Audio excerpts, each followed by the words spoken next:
What's going on, everybody? Welcome into an all-new episode of the Pack a Day Podcast. I'm your host, Andy Herman. You can follow me on Twitter at Andy Herman NFL. You can find the podcast at Pack a Day Podcast. You know our wonderful guest, the one and only Carmen Vitali. You can find her on Fox Sports Radio, as well as on social media at Carmi V. Carmen, it is great to be chatting with you this morning. How are you doing? I'm good. I'm a little concerned about Packers fans right now, but let's talk about it. I'm here. You can vent. We can talk about it. I'm a little concerned for Packers fans as well. That was a very difficult and frustrating game in Carolina, one that you were not expecting to be difficult and frustrating, yet here we are.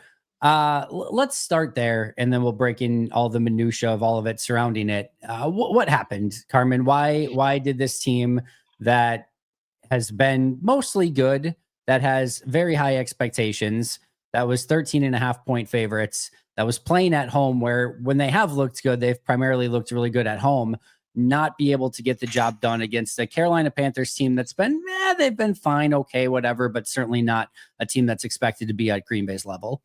Yeah, I mean, they were at 500. Like, I think that there's a stigma surrounding the Carolina Panthers, and rightfully so. No one fully trusts them because they melt down, against really good teams, and that's been kind of their MO this season so far. And so you kind of expected, all right, the Packers are coming in, the Packers are a good team, the Carolina should melt down, right? Well, that's not exactly what happened. They had a very good game plan against the Green Bay Packers, one that apparently Matt LaFleur saw coming. And I don't really have an answer. I mean, it was just sloppy from start to finish. And I think one of the kind of overarching themes that I've noticed about the Packers this season is the first half, they seem to dig themselves into a hole more often than not that they eventually climb out of in the second half. And, you talk about the halftime adjustments and how good Matt LaFleur is at halftime adjustments and this, that, the other. But then when it does, those adjustments don't happen for one reason or another, you're left with, the fact that you are in a hole, and that kind of dictates how you can play the rest of the game. I mean, I think I'm not the only one left wanting for more of a run game. For instance, like, you have Josh Jacobs, you figured out theoretically who is playing where on the offensive line. Why aren't you running the ball more? And it's like, oh, well, you're playing from behind quite a bit, or you're, especially in the first half. And so it's preventing you from getting a run game going, which again opens up so many other things for the offense and Jordan Love in particular. And then, I mean, to literally add insult to injury, the Tucker Kraft injury is just catastrophic at this point. I was sick to my stomach when I saw that. I was sick the rest of the day, honestly, because I love him as a player and what he does for this offense. Yeah, it was one of those things when it happened live, I felt sort of better about the fact, because usually you see like an ACL, it's like a non-contact injury or so, like they go play, or the same thing with the Achilles or something. And he's like, you look at it, there's looks like their collision almost looked like they banged knees, or like at first. Right. I'm like, and then he goes into the tent and then he comes out, he's got the towel over his head. I'm like, oh, that doesn't look good, but like, it can't be an ACL, right? And then of course it's an ACL. I want to go back to some of those adjustments and things like that. It seemed pretty clear that Matt thought they had a way to attack on the outsides in this game with all the different screen calls. And some of them were like a run pass option where they could either run or go to the screen on the outside. But it felt like they had a game plan for that was pretty, consistent throughout, or that they saw something that they wanted to attack on the outsides. What I struggle, and I think my guess is, like, a couple of those plays that were stopped early on the outside screens were kind of there for him, but they just didn't execute it well. And so I think he's probably looking at it saying, like, this stuff's still there. We worked on it this week. We game plan for this. Like, guys just need to go out and execute it better.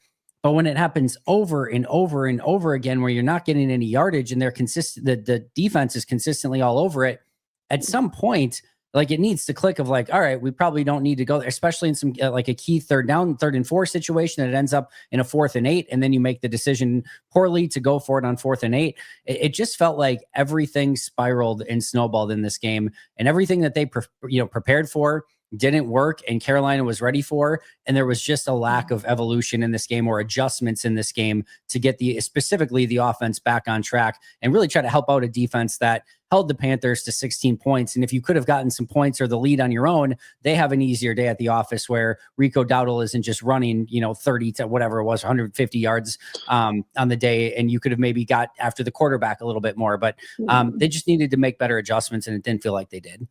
No, and I do think that like the defensive effort, for the most part, I will obviously say for what Rico Dowdle was able to do, but like was pretty balanced. And again, when you hold an opponent to 16 points, especially when you have the offense that the Packers do, you like 9 times out of 10, that's a win.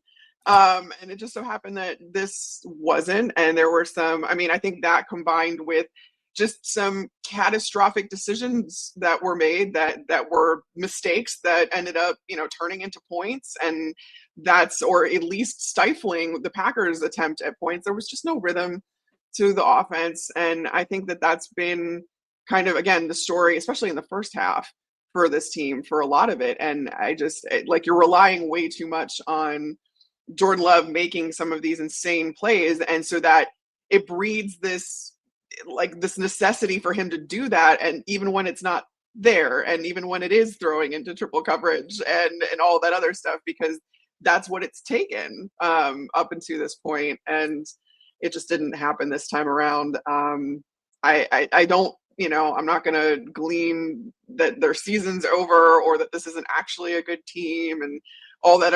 I'm not looking necessarily beyond this game. I'm not doom and gloom about it. Again, we talked about this last week. If you're going to say that it's an any given Sunday league and that their parity is at an all-time high and this, that, the other, these things are going to happen. Now it just matters. It would be very Packers to then bounce back against the Eagles. You know what I mean? Yeah, which they're favorites in. So we'll talk about that as well. And then it would be very Packers to lose to the Giants the week after that as well. So we'll see what these next couple weeks bring for Green Bay. We talked about the evolution and the offense and the need to evolve and adapt, etc. That obviously takes on a completely different meaning, context, and just need now that Tucker Kraft is out for the season. As Justice Mosqueda and I talked about yesterday, your easy button's gone. The ability just to give him the ball and him to, kind of take it for extra yardage, that no longer exists. So you're going to have to evolve this offense. It's going to have to look inherently different than what it's looked like so far because you don't have him out there. So how does this Green Bay offense that's already been with Tucker Kraft a little bit stagnant, stale, blah, unimaginative, whatever you want to call it, now has to figure out something new without maybe their biggest weapon? Yeah, I think my biggest question, before the Tucker Kraft injury too, was the Packers are well outside the top 10 when it comes to 12 personnel usage. And I'm you have Tucker, you have Luke Musgrave. You've shown in the past that you know what to do with tight ends. I think Matt LaFleur carries that reputation of knowing what to do with tight ends. And we weren't seeing that this year. We weren't seeing them exploit those matchups and use those guys in the ways that you theoretically can when you have 2 all-around tight ends. I mean, Luke Musgrave is a guy that can catch the football. Obviously, he's a good blocker. These are 2 guys that a defense isn't going to know what they're doing on any given down. So why aren't you exploiting both of those matchups as much as possible? That was always kind of confusing to me. And now, it could be as simple as, hey, I remember a time when we all thought Luke Musgrave was the guy, and that Tucker Kraft was his understudy, and Luke gets injured. Tucker kind of rises up, takes his spot. Is no, I'm the dude. And you're yeah, you're the dude. But is there still, a lot? I think there's still a lot left untapped with Luke Musgrave. Could it be as simple as, Luke Musgrave just stepping up? Yes. Do I think it's going to be that simple? No. I do think that there's going to need to be some adjustments when it comes to, again, utilizing what you have at in different areas of the offensive field. Use Josh Jacobs. Why aren't we using more of Josh Jacobs? Why aren't you running the football more? You seemingly have all the horses to do it. So do that. Make this offense, multi-dimensional. And maybe you don't find yourself in those holes in the first half that you have to dig your way out of and therefore pass the ball more than you would like to. I mean, there's going to have to be adjustments at multiple levels, I think, of this offense to make up for what Tucker Kraft gave you because of how many yards after the catch he was able to get. And because he was, like you said, the easy button. Jordan Love didn't have to do much. He just had to get Tucker the ball, and like it could be a 6-yard pass that Tucker would turn into a 20-yard gain. Like, you need someone to do that, but I don't think it's going to be just one person, because those type of players don't come along very often, which is why this injury was so catastrophic. Yeah, no, I'm right there with you. To me, it starts with the running game. They've wanted to be a Josh Jacobs led offense with him being able to run the football. They just haven't been. That's not been their DNA so far this year. They either need to get away from that and go, a little bit more in Jordan Love's hands, or if they're going to continue to be a Josh Jacobs team, they need to find a way to run more effectively. And as far as Musgrave goes, I'm going to be really interested, because we're going to get our sort of verdict on, if Musgrave comes out and plays really well, then you almost go back and say, like, why was the 2 tight end stuff with Musgrave and Kraft not more, like, why was that not more prevalent? If Musgrave comes out and can't do a whole heck of a lot and struggles in blocking and, can't get open and no run after the catch, then we might see of like, all right, well, I guess that's why they didn't use it as much. But I still think there's a lot of talent there. Whether or not he can recognize that remains to be seen, but he is going to be a massive key to this team moving forward. He can't be Tucker Kraft. That's not what's going to happen, but he needs to still be a weapon, and he needs to be more than serviceable for an offense that still needs a big time weapon at that tight end position. Yeah, and be that safety blanket. I mean, is he going to be the easy button that Tucker Kraft was? No, because again, clearly Tucker Kraft has like separated himself as a player, but tight ends in general are a safety blanket for their quarterbacks. And that's what you want to see out of Jordan Love, because you also want to see Jordan Love be able to take that stuff underneath, even if it doesn't go for a 20-yard gain. Sometimes just a 6-yard gain is great. That's all you need. And, to not get behind the sticks. And especially with the way that the Packers seem to commit penalties at the exact worst moment every single time, and you get behind the chains in that way. I mean, if you can just stay ahead of the sticks as much as possible, it doesn't have to be flashy. It doesn't have to be, these heroics. It just needs to be, hey, if you get 6 yards down, you're going to move down the field. It's going to be methodical. You're going to control the clock. You're going to there's nothing bad that can come of that. And you just kind of have to, I think, save Jordan Love from himself sometimes. Yeah, patience is going to have to be a virtue as teams continue to play these soft zone coverages against Green Bay. We saw it against Pittsburgh. They stayed very patient, although, again, the big thing in that game was Tucker Kraft took a lot of those short passes and turned them into huge gains in that game. Yeah, so, but, they stayed patient. It worked. They're going to have to probably do a little bit more of that moving forward as well. But as we wrap up the Tucker Kraft portion of this, I want to ask you, you mentioned, you've got 2 losses. So does everyone else in the league. It's a any given week sort of league. The Packers are still a really good team and had the opportunity to contend. I totally agree with all that based on, the results and whatever so far and what's still to come. Everything's still in front of them. But when it comes to Tucker Kraft, to you, how much Super Bowl equity does this team lose because now they don't have one of their best players on the team, not much less just on offense?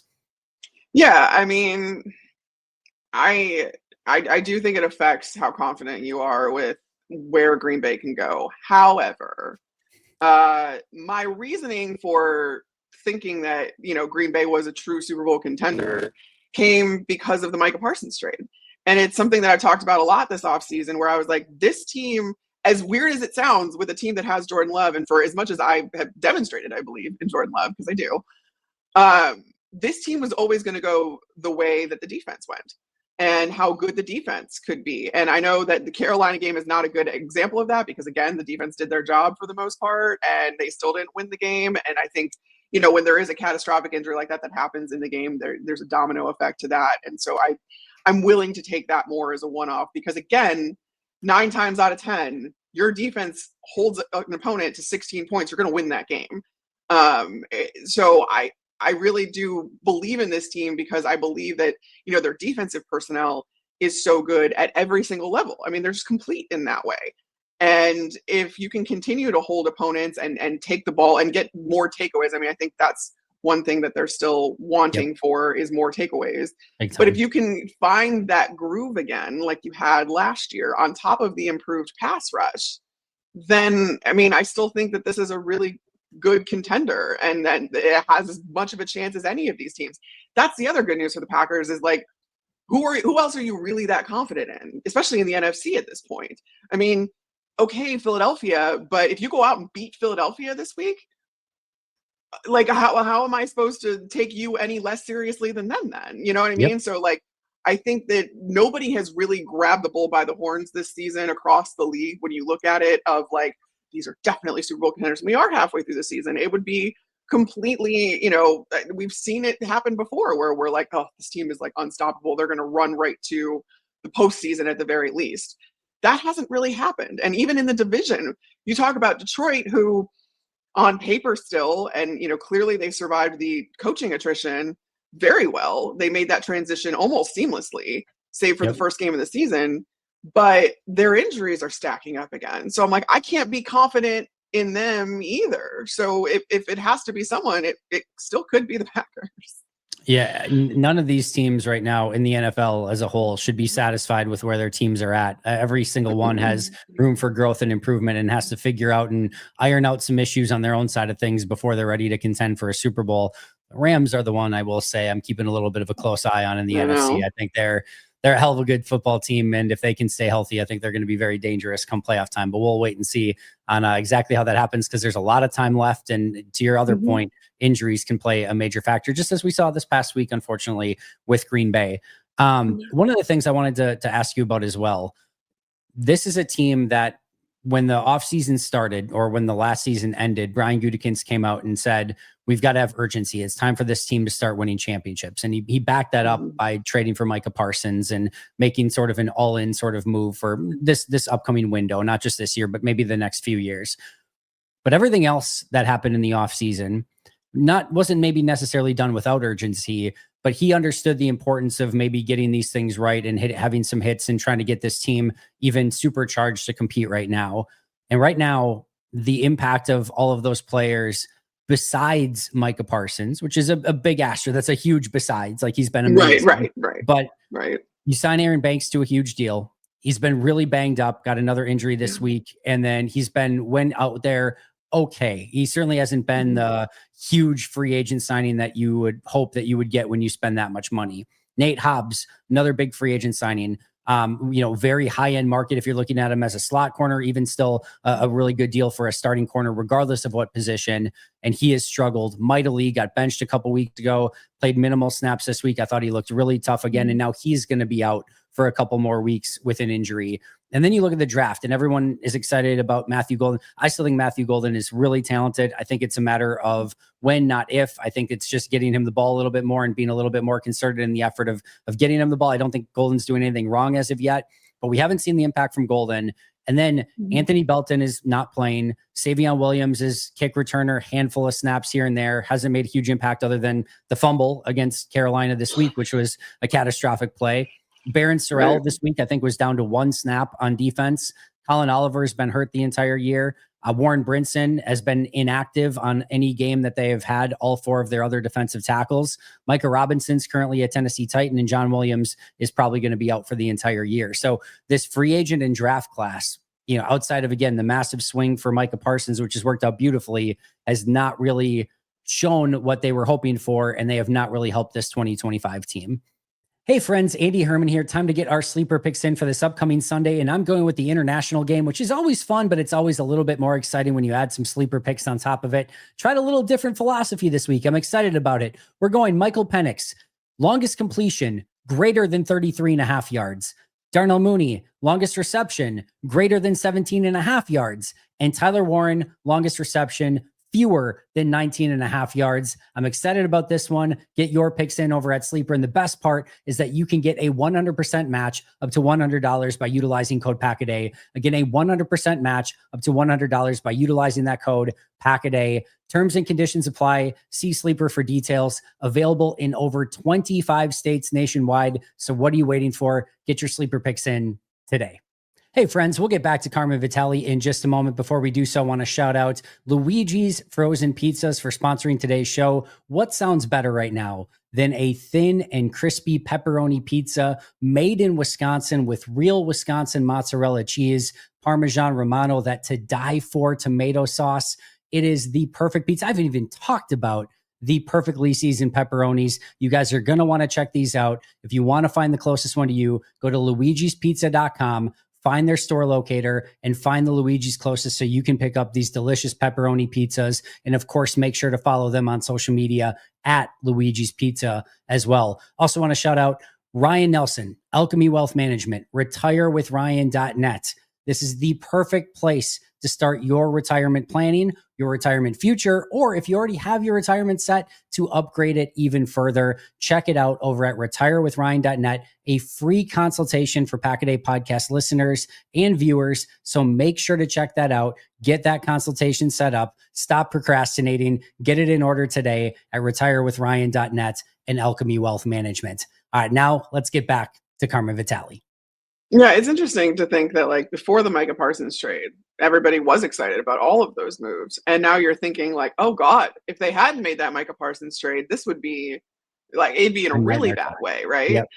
And I mean, so much of that is luck too. I don't necessarily think that it's, I mean, maybe it can come down to like, you know, Nate Hobbs being the injury aside, that is luck. That's bad luck. But maybe he wasn't as good of a fit for this defense as you initially thought, or like stuff like that. That it's just, it reminds you that this is all kind of a roll of the dice. But it's, when you have this much bad luck, it's natural to wonder like, all right, like what's flawed in this process? There has to be some sort of flaw in this process.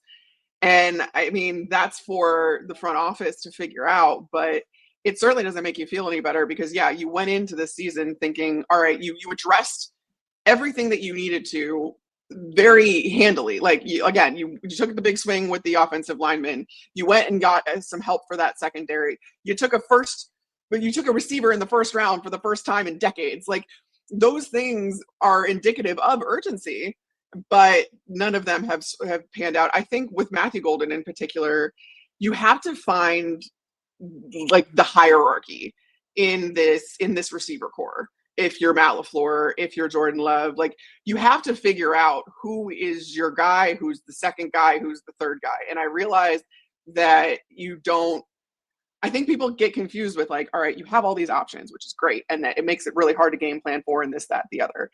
I think we're putting too much stock in the fact that like, if you name if it's very obvious who your first receiver and your second receiver are, then that takes away some of the gamesmanship. I don't personally think it does, because you still have those options on the field.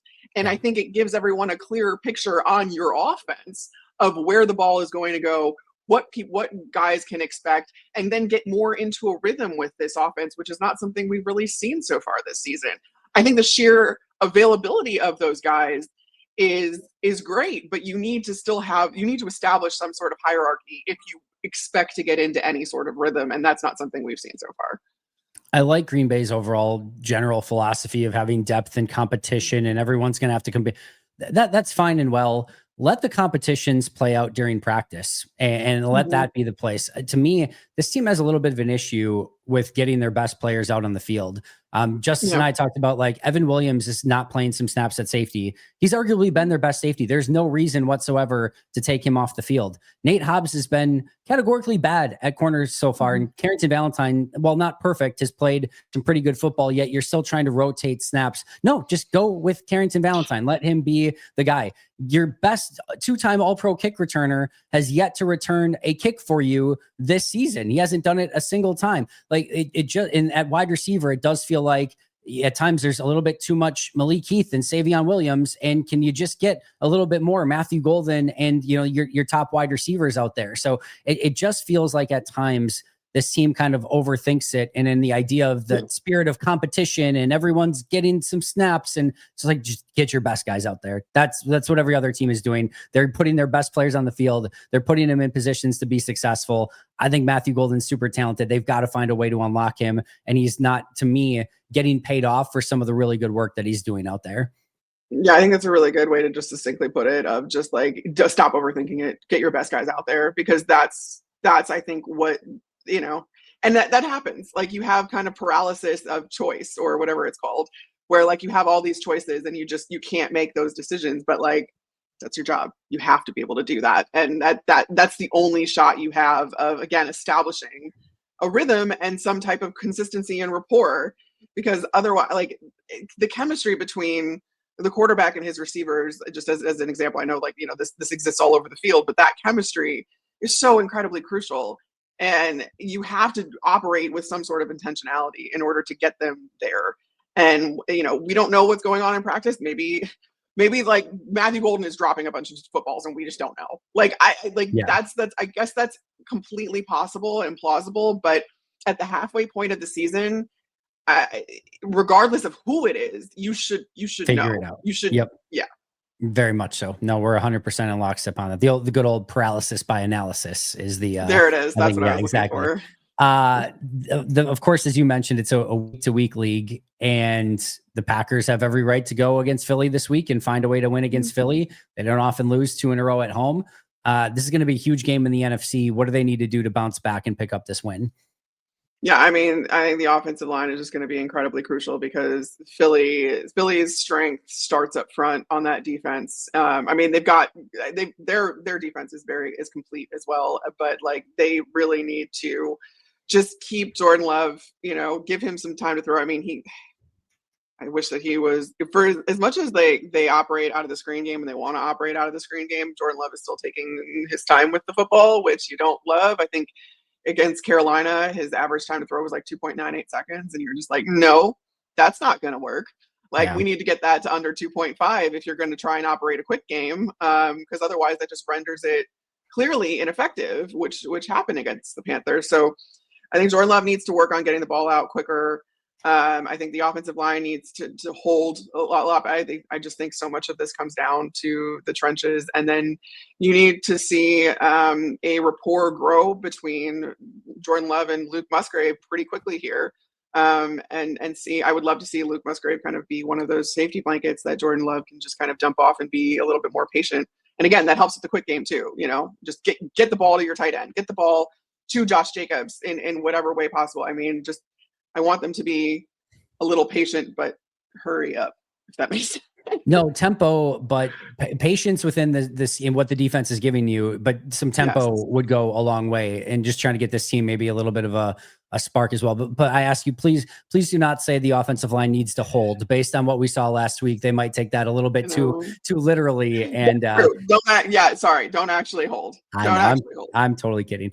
Just insulate Jordan Love. There we go. There we go. I appreciate that much more, because based on last week, they could again take it a little bit too literally. I'm with you. This offensive line needs to play a lot better. They got to find the right tempo and rhythm on offense, and then defensively, you mentioned it earlier, have to find a way to get those turnovers. You did have the one with X this past week. He had the forced fumble as well, an opportunity to get another one, but they've got to figure out a way to win that turnover battle. It's just, you're playing, you're already playing a lot of grinded out football. It just makes it so hard when you're losing the turnover battle. And you add on top of that a big turnover on downs on 4th and 8, a missed field goal from a 44-yard or whatever it was this past week. And we haven't even gotten to the kicking game, have we? Yeah, you're taking a lot of points off the board that are out there for you, and just not again putting yourself in a winning position, regardless of what team that you're going against. It feels like one of these games turnovers have to come in bunches, Carmen. One of these games, maybe it can be this one.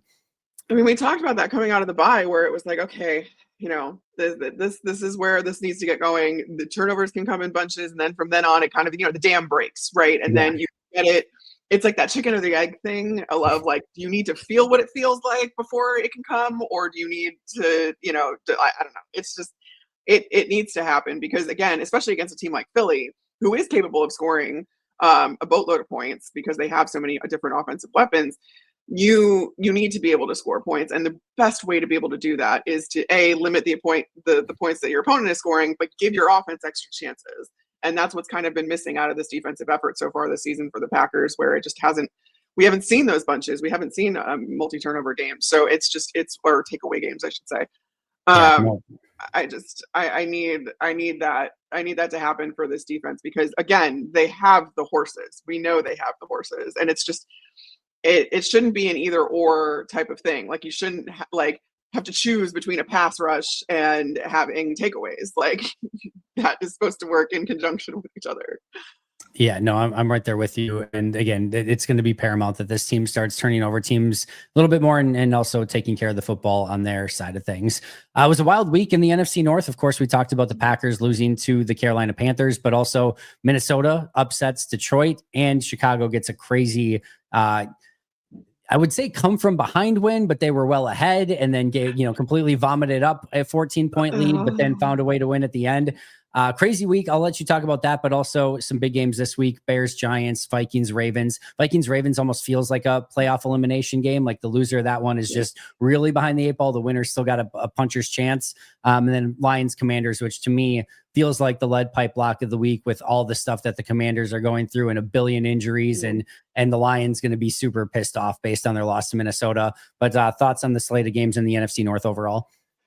Yeah, I mean, the Bears had a 97% chance of winning that game with inside 2 minutes, and then with 42 seconds left, all of a sudden Cincinnati had an 87% chance of winning the game. It was an absolutely insane thing. But I mean, what Ben Johnson is doing for the Chicago Bears is changing the narrative of a team that found a way to lose games versus now a team that has found a way to win games. Sure. It's not pretty, it's not ugly. They are not playing consistently good football, but they are still a team that is undoubtedly ascending. And when you're talking about just kind of the sheer kind of variance in the NFC North right now, I mean, I talked about it leading into this season where I was like, I don't think it's going to take 15 wins to win this division anymore. And if it only takes 12 or so wins, any of these teams are capable of that if they put it all together. Now, the question marks are still there with the Vikings and can JJ McCarthy put it together, because he lost all that time with injury. He's got a rash of injuries along that offensive line, despite the fact that they addressed that in the offseason. So those are big question marks. Detroit still has the question marks of, are they going to stay healthy? I mean, they are dealing with their fair share of injuries, and while they're going to be pissed off this week, and I do think that they can handle the Commanders, I mean, they just all over the place. They're dealing with some major injuries and a lot of uncertainty when it comes to the roster that they're fielding on a every week basis, which I think opens the door, for the Packers. And especially if they can take care of business against Philadelphia, they're still leading the division at the end of the day too, by the way. They're a half game up. And now I think, for as mad as I think we all were about that tie, it's looking pretty good right now. I don't know. We're gonna see. The Bears. It'll be, this is their game of, they should take care of this. This is at home. It's the New York Giants. They've been struggling with a bunch of stuff. Cam Scottaboo is no longer in the lineup. If they don't win this, the pendulum's gonna swing all the way back to the Bears sucking again. But we'll see. It's fun, and it's a really fun division to pay attention to, just because I still think it's the best in football, and it's definitely still up for grabs. In a weird sort of way, the Packers owe the Vikings a debt of gratitude so far. If the Vikings don't upset, or not upset, but if they don't beat the Bears at the end of that first week, and if they don't beat the Lions, the Packers are in third in the NFC North right now, behind both the Bears and the Detroit Lions. So thank you, Minnesota Vikings, I guess. Now, obviously, Minnesota stays in this thing as well. So there's that. I would say they're at 500. They're at 500. So this thing's very, very tight. But I think for the moment, I'm going to thank the Minnesota Vikings for taking care of the Lions and Bears. Otherwise, again, Green Bay would currently be sitting at third place in the NFC North. I think that's all I got today, Carmen. Any final thoughts before we get out of here? No, well, I weirdly have a lot of confidence in the Green Bay Packers this week. We'll see if that comes around to bite me in the butt, but I don't know. There's been a lot of volatility in that Eagles locker room, and I don't fully trust them still at this point of the season. So I think the door's wide open there. As we're recording this, Matt LaFleur just started his press conference. LVN not going to practice today, but Dontavian Wicks is going to practice. So if they could get him back, that would be a potential boost for the offense. As we're recording, Packers still 2.5 point favorites for this game as well. So going to be interesting. I can't wait for this one. We'll break it all down next week with Carmen as well, next Friday. Carmen, I cannot thank you enough. Fox Sports Radio at Carmi V. Anything else you want to plug on the way out? Nope, that's it. All right. Follow her at Carmi V. You can find me at Andy Herman NFL. That's going to do it for us today. But until next time, and as always, go Pack Go. Bye, guys.